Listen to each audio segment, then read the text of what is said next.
Hey guys, a little bit different start to the Shlog this week. I know that this is a really long Shlog, and I'm kind of sorry about that, but I just got caught up in putting all the cool parts on the 125 and showing you guys how I was doing it.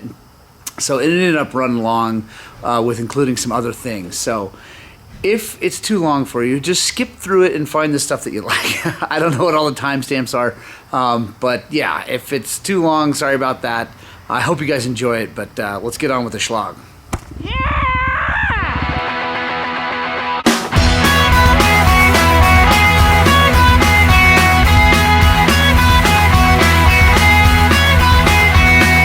Somebody's gonna get high and it's gonna make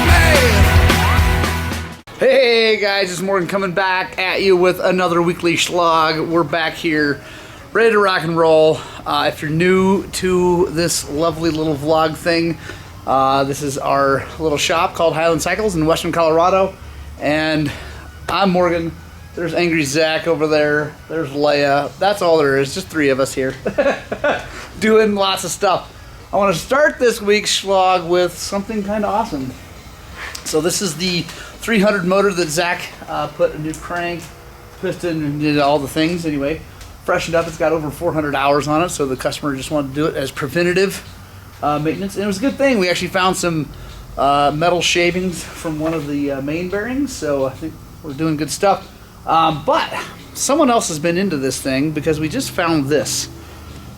So focus. Seriously, there we go. So if you look right there, it's all chewed up and it's this stuff, and because that's where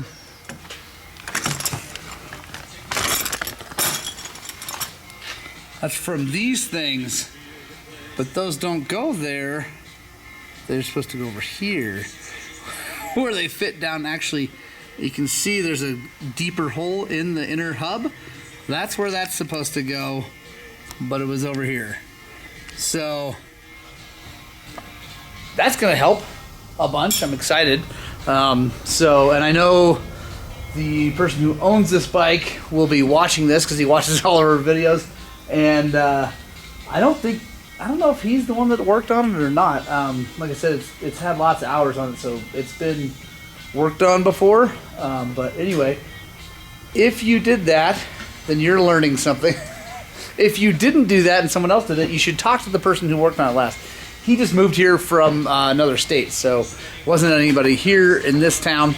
But the other awesome thing, guys, that I'm really excited about starting off this Shlog with, the first work we're going to do is installing some awesome things on the 125 XC. Huge, giant, massive thank you to Bulletproof Designs. We got some bendy levers. We got some radiator guards. And we got a chain guide support. What do they call this thing? What are they? Swing arm. Anyway, I'll show you how that works. But we got the bendy levers because we're going to be installing Enduro Engineering flags instead of full wraparound handguards. Partially because I don't learn very well and I want to try those again. I've done it before in the past and ended up hurting my hand. I broke a finger. Whatever. I'm a moron. But also, I want to keep the 125 as light as humanly possible while still protecting it. So I know some of you are going, well, why are you putting radiators? Just adding weight. And I know I am, but I want to make it as bulletproof as I can and as light as I can. So that's kind of, I know it's a balance, right? So I'm not putting flex bars on it. I am putting a Mako 360. That's on the way, so make sure you stay tuned if you want to see us install that on this new bike. But I'm going to do the bendy levers and the flags to help reduce weight up here. The reason I don't have Bulletproof Designs rear disc guard is because it is a little bit heavy, and the System Tech racing guy, Mr. John Bruckbauer, is sending me his stuff. It's a little bit lighter. I'll show you that when it gets here. So yeah, let's get this thing on the lift and put the bendy levers and the new flags on. All right, guys. Before we install this stuff, let me talk to you a little bit about new KTMs. When you buy a new KTM, they're all coming with these handguards, and this has been for quite a few years now. I'm not sure how long, but anyway, They come with these handguards. They're fine. They're okay. They're not great. But they come with these, and these are held in place with a bolt, the pivot bolt for both levers. So when you get your new KTM, you want to make sure that the people at the dealership give you this stuff, little boots and the other bolts, because I can't tell you how many of our customers have bought a brand new KTM from someone, not necessarily actually dealership around here, and they bring them in. They're like, yeah, I want to put handguards and all the stuff on there. And you're like, okay, well, we need the shorter bolts because these bolts that are in here are too long because they thread into this part of the actual handguard. And they're like, I don't have that. And their dealership kept them because they're kind of a weird bolt, and they're not a bolt that most people would have. And a lot of not as honest dealerships, again, not ours, everyone that gets one from Davis gets all their stuff, but it's from other places. So maybe not as honest, they'll end up keeping those bolts and then using them on stuff that either wears out or they lose stuff anyway. So make sure you get that stuff if you buy a new bike. I'm going to go ahead and take these things off and take a look at what we got for the new Enduro Engineering ones. All right, so we're starting with our beautiful Bulletproof Designs levers. I love these things. I put them on my 300. Again, huge thank you to Bulletproof. They gave me these levers, the guard, the radiator braces, and the swing arms guard. So thank you so much, Nate. I cannot say thank you enough. This is our clutch. So if you're buying these things, take a look at them. Obviously, they look the same in some ways, different in others. The huge benefit is that they bend, and this is all CNC, like billet aluminum machined, really, really high quality, really lightweight. They don't weigh much more than the stock cast ones, just a tiny bit. I don't know what the actual number is, but it's a little heavier, but very, very little, like very small amount, way stronger. But you're gonna need to take this little collar out, install it in that one.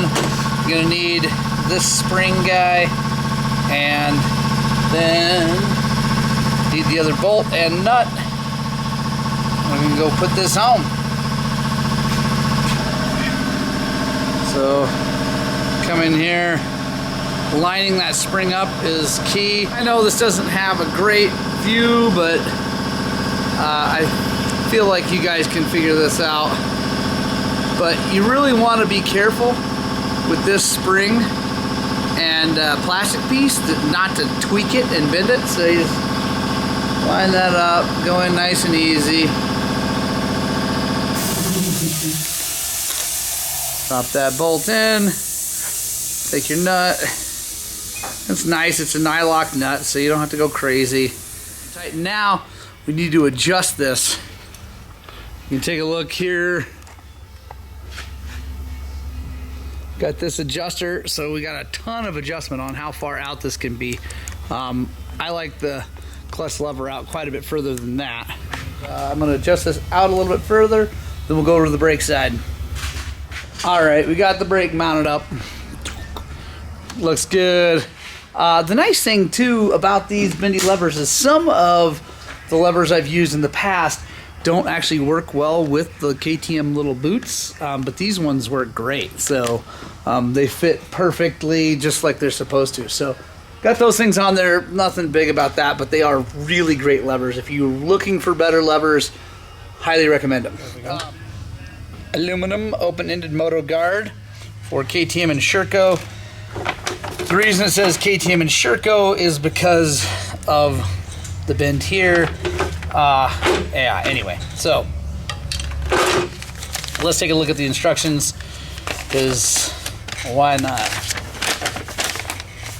So it looks like these replace the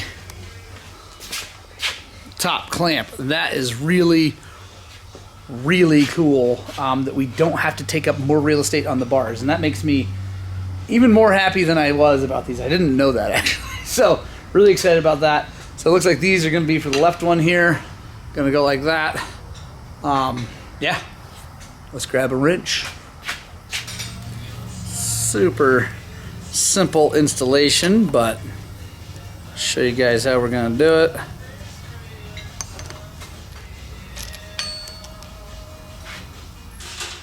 Gonna reuse the bolts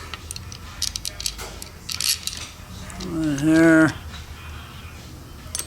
I really like this idea of being able to just put it right on the perch, because then you can move your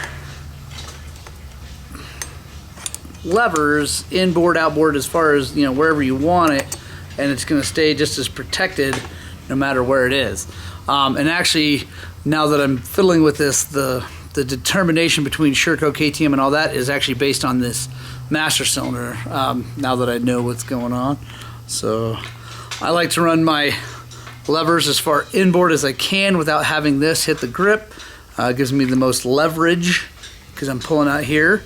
So that looks good.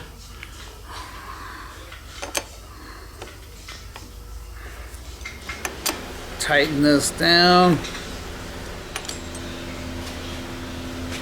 So you do have to buy these separately.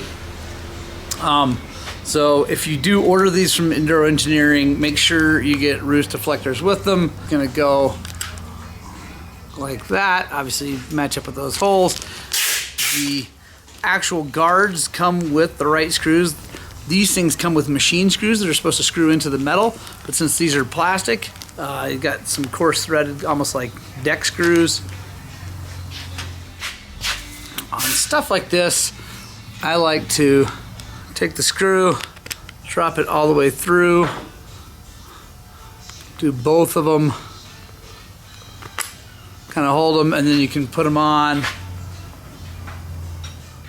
There's 3 options for inboard, outboard. I'm gonna run them all the way out. So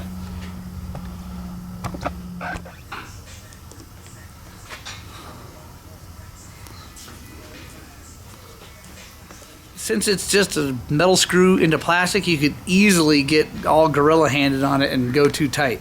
So just go till you feel like it stops, and we're good. So let's take a look at that. That looks pretty good. Comes out past the lever. Lever's right there. Because of this being attached to it, it's definitely fixed in its distance, but you do have this adjustment here. You can roll that down or up. I'm gonna leave it stock right now. See what that looks like. Let me get the other one on. I'm gonna get the other one on, and then I might roll those up and kind of make them a little bit more level looking. But yeah, set you guys down and put that other one on, and then I'll check back in. All right, next job on the Juan Deuce nickel is to replace these radiator guards with the Bulletproof Designs ones. Honestly, like, of all the bikes I've ever had, these louvers are hands down the most burly thing I've ever seen on a stock bike. And while I'm sure they are actually pretty darn good as guards, the Bulletproof Designs ones are way better. And the Bulletproof Designs are a lifetime. They have a lifetime warranty on them, which is really, really cool. So if you smoke a radiator guard, hit something super hard or whatever, they'll replace it. It's not always totally free. Definitely have to pay the shipping usually to get the new part in.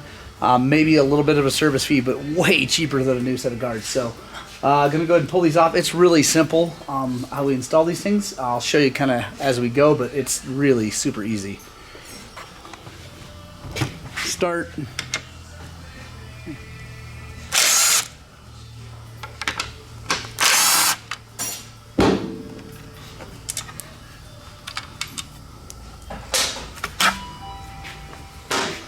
This is our new one for that side. Gonna take it, line it up. These things fit so good. One of the things I love about Bulletproof, they just fit right on there. They even have a little notch for there. Same down in here. It's just Like, really an easy upgrade. As with all things that have multiple bolt holes,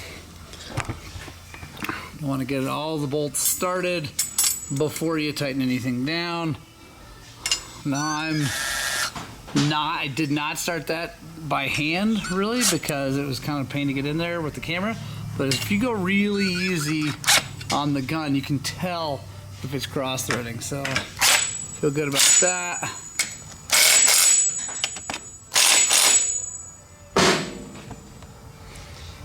Boom. Super burly. Really happy. Like that. Go to the other side, it goes just like that. So I'm not going to show you. But anyway, on to the next thing. Alright guys, so the last thing I'm doing today is I'm going to install the Bulletproof Designs swing arm guard. There are a couple ways to do this, and I'm doing it the super fast way, and I'll show you the two different ways. I'm not going to drill the holes into the swing arm and tap them, partially because I don't really want to do it. The other thing is I don't love putting holes in the swing arm, and the final thing is that just bolting this thing between those two holes nice and tight really makes a big difference in strength on those tabs. And I've talked to Nate. He said honestly most guys don't bother with drilling and tapping the holes in the swing arm anymore. They're just running this. So yeah, I'm going to go ahead and install that. Super simple. Comes with new bolts. They're a little bit longer. I'm just going to take those bolts out, put it in, call it good.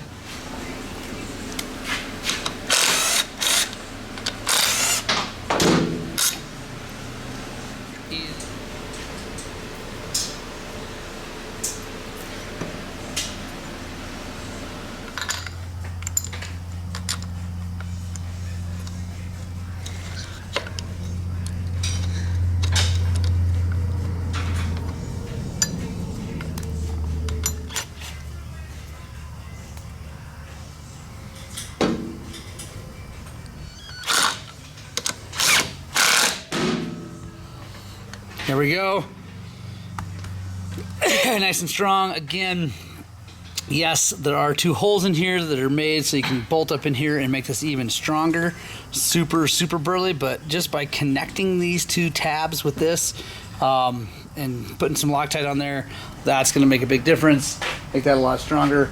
Eventually I am going to put a TM Designs chain guide on this bike. I just don't have one right now, and I think the new KTM ones are a lot better than the old ones. They do still have metal in them so they can bend and stay bent, which I don't love, but we're just going to run that for now. Yeah, I think we're all good. Alright guys, so we got the 450 XCF snow bike all torn apart. Well, we don't have anything. Zach has it torn apart. And like I thought, that little bolt right there is loose, or was loose. So that's what happens, I guess, on these. That's the second one we've had in here, and I've talked to a few other people who've had it happen. So there you go. Check that, guys. If you start having problems shifting, that would be the thing to check. It's kind of a pain in the butt because you got to drain the coolant and everything like that, but no big deal.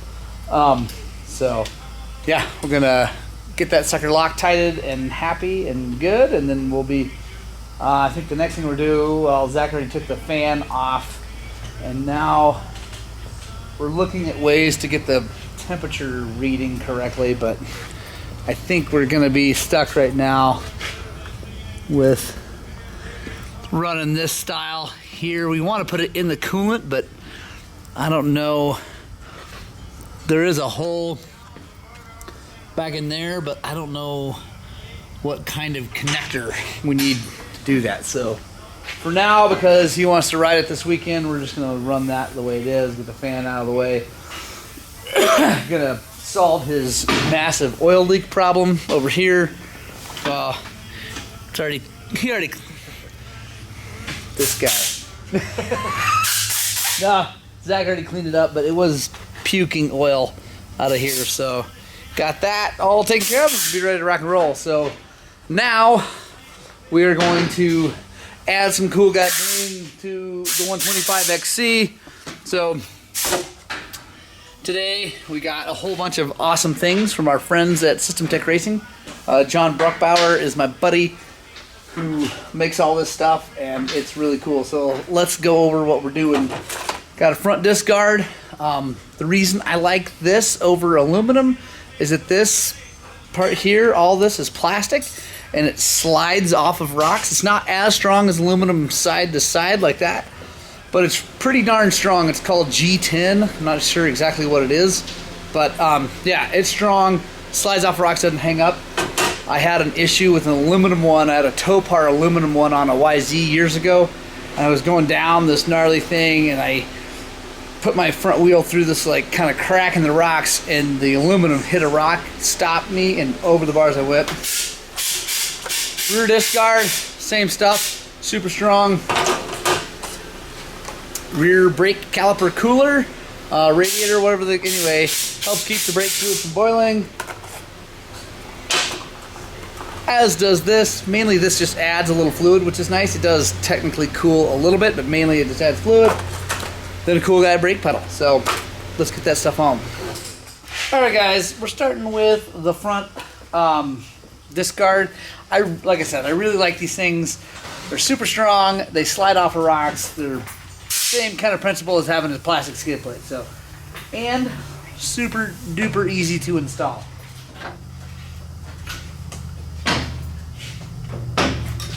Alright. So super simple, wheel comes off. I take our spacer out on this side. Just a drift, super simple. Gonna come in here and just tap that sucker out. There we go. Wheel spacers out. Cool thing about the way John builds these guys is that, let me show you. He's got this spacer. So if you have the small front axle, you put that spacer in. If you got the big front axle, take the spacer out. Take the place of that spacer and remount.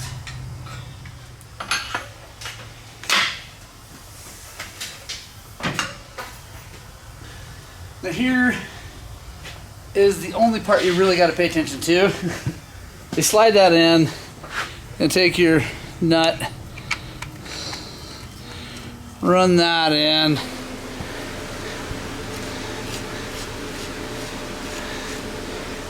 Grab your 17, and the deal is what you want to do is you're going to tighten this down, and that's going to pinch against this and hold it, and you really want this to be out about that far. You don't want to be up against here. It's not a big deal if you do have it against that thing, but the way John's designed it is to have, if you have it out just a little bit, then if you hit a rock, it's got a little bit of movement to come back, and you might have to move it later. And if you hit it hard enough, it will move. So I like to just bring it out, you know, half, 3/4 of an inch, whatever, tighten this thing down, and then center our wheel up, or yeah, center our forks up like you normally would. Looks nice, protects that disc, and like I said, one of my favorite parts is that it slides off of rocks. It doesn't hang up. So anyway, I really like it. It's also really light, which is good for unsprung weight. So now let's go do the back.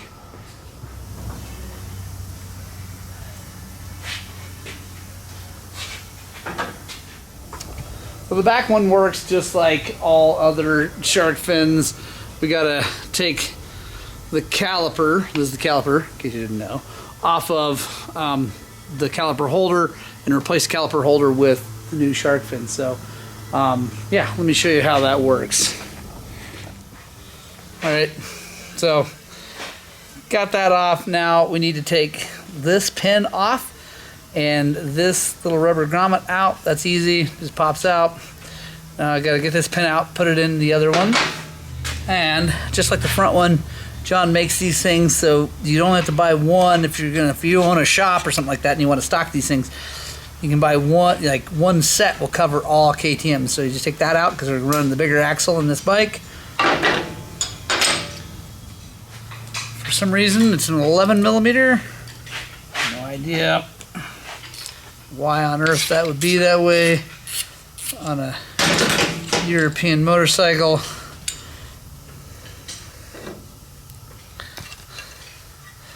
So it came out on this side, so it's going in on this side. I'm going to blue Loctite that guy.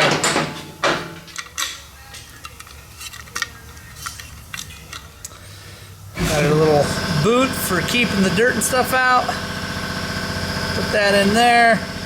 Last thing we got to swap is this little metal guy, which helps allow the pads to slide in and out as you move them and not tear up the aluminum. And we'll get some new grease, put a little bit of extra grease on here.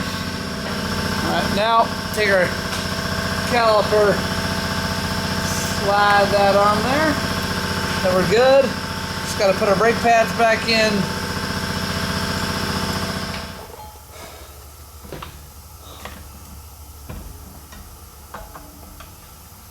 Quick little tech tip, guys. When you're installing the rear wheel on one of these guys, take a wrench, chuck it in here, run back. When you do that, that helps hold the wheel forward. As you tighten it down like that, it won't roll through, obviously. Then take your ratchet.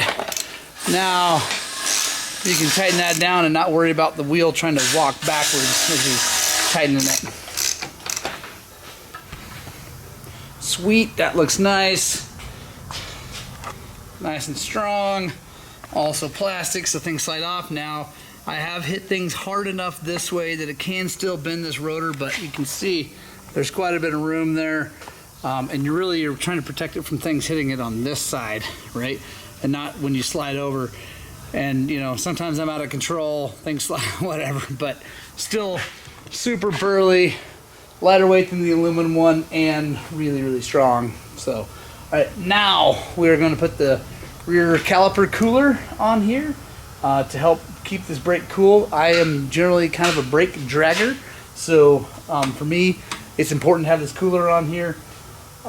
Helps keep me from boiling the brakes. So there we go. Basically, this piece just replaces the banjo bolt. And like I said, you butt this cooler part up against the caliper. I'll show you guys. So you got to reuse the bleeder. So we'll take that guy out. Take a look. What we got right there. We'll put the bleeder back in. Then we'll bleed it. See.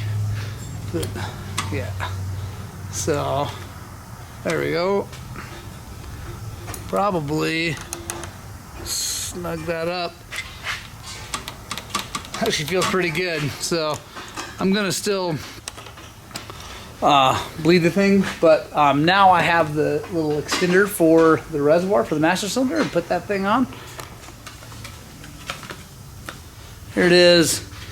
He calls it a reservoir cooler, but let's be honest, your foot's going to be in front of that thing most of the time, not getting much air on it. Really, what it does is it adds fluid, and that's still good for cooling. So you want more fluid if you're having a problem boiling the brakes, and it looks really good. So all it does is it goes in place. So that's the original cap right there. That cap goes in there like that. Gonna put that on there, add some more fluid, and then bleed the brake, and we'll be good to go. And this is a perfect job for these guys because they just reach in there. You don't have to worry about getting the right size wrench, and then they're big and all that. So I like this for my brake fluid. I think it is the best out there. Super high boiling point, works great. It's you know, .4, so it works with .4 and 5.1. Bang. And I think that looks really nice. Cooler, more of a reservoir extender, but yeah. Now we're good. Last thing from John we got to install is a little bit bigger brake pedal here. These are actually not bad, the stock ones, but John's got super cool big aluminum one, which is nice. Just easier to hit your foot on it. So yeah, I'm gonna go grab that thing here real fast. Cool thing is these things are super light and easy to chuck into your vest to carry just in case, or backpack, whatever you carry. Because I don't care what kind of tip you have on there, you can easily smoke it on a big rock if you like riding rocks like I do. So I like to just have this thing in my pack just in case. So here is Johnny's new brake pedal. It's cool. It's got 4 holes so you can kind of move it back and forth. I just put it in the neutral position right in the middle. I'll show you what that looks like here when I get done. Gonna use blue Loctite on the bolts that he provides. So boom, there we go. Nice big platform, easy to find with your foot. Little screws are replaceable, so if they get worn out or kind of rounded out, you can replace those things, get them sharp again. Boom, really happy. Thank you, John Bruckbauer. Thank you so much for the parts. I really do appreciate it, guys. Yes, John did give me these, but I want you to know that I have purchased lots and lots and lots of things from him in the past. Just now that our channel's gotten big enough, things like that, he helps me out, and we sell lots of stuff for him here at the shop. So anyway, I love it. I'd buy it if I had to. Highly recommend go check out systemticracing.com. I'll put a link in the description of this video. His stuff is the best. I also run his fork splitters. See right there, I already put those on. Fork bleeders are really important, guys. If you don't have them, definitely get them. The reason they're important is that it just makes it easier for you to remember to bleed your forks, because the forks come with screws in them and you can just undo those if you want to, but the reality is most of us are pull the bike out, whatever, get ready to go ride, and we don't want to grab a screwdriver or Torx or whatever and unscrew it and screw it back in. It's nice to just go hit the button and you get to go. Last thing we're going to do to this bike today, right now, is put a spark arrestor silencer on it from FMF, because I want to be legal when we go ride. Not much to it, but let me go grab that thing. Just 2 bolts, especially when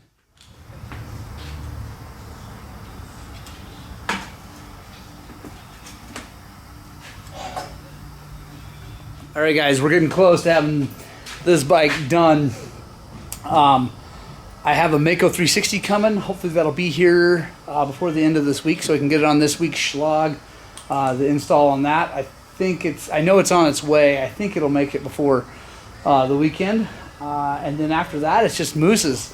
So, and then the thing's gonna be ready to race. And like I've said before, I'm gonna race it down in Arizona at the San Manuel Enduro with the AMRA club. So, really excited about the way this thing's coming together. I have a set of bathroom scales coming, so we're going to be able to weigh this thing for real against all my other bikes.